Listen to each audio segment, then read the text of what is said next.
Om Namo Narayana. We're continuing our read of the Prasna Upanishad today with part 2 of this conversational Upanishad. Next, a scion of the line of Bhrigu, born in Vindarbha, asked the seer Pipalada, "Sir, how many in fact are the deities that sustain a creature, which among them exhibit this glory, which again is the chief among them?"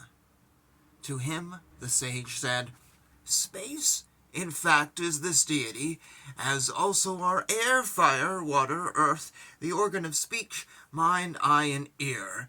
Exhibiting their glory, they say unquestionably it is we who hold together this body by not allowing them to disintegrate."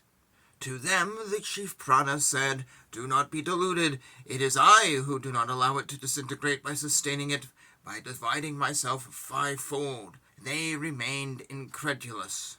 He appeared to be rising up from the body out of indignation. As he ascended, all the others too ascended immediately, and when he remained quiet, all the others too remained in position. Just as in this world, all the bees take to flight in accordance as the king of the bees takes to his wings, and they settle down as he does, so similarly did speech, mind, eye, ear, etc. behave. Becoming delighted, they began to praise Prana. This one burns as fire. This one is the sun. This one is the cloud. This one is Indra and air. This one is the earth and food. This god is the gross and the subtle, as well as that which is nectar. Like spokes in the hub of a chariot wheel are fixed on Prana all things, riks, yajas, samas, sacrifice, kshatriya, and brahmana. It is you who move about in the womb as the Lord of creation, and it is you who take birth after the image of the parents. O Prana, it is you who reside with the organs, that all these creatures carry presence. You are the best transmitter of libation to the celestials. You are the food offering to the mains that precedes other offerings. You are the right conduct of the organs that constitute the essence of the body and is known as the Atharvas. Prana, you are Indra.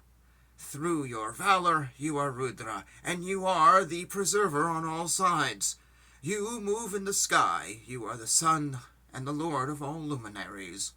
O Prana, when you pour down as rain, then these creatures of yours continue to be in a happy mood under the belief that food will be produced to our heart's content. O Prana, you are pure. O Prana, you are unpurified.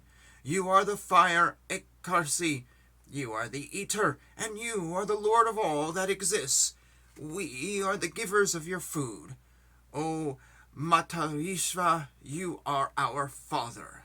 Make calm that aspect of yours that is lodged in speech, that which is in the ear, that which is in the eye, and that which permeates the mind. Do not rise up.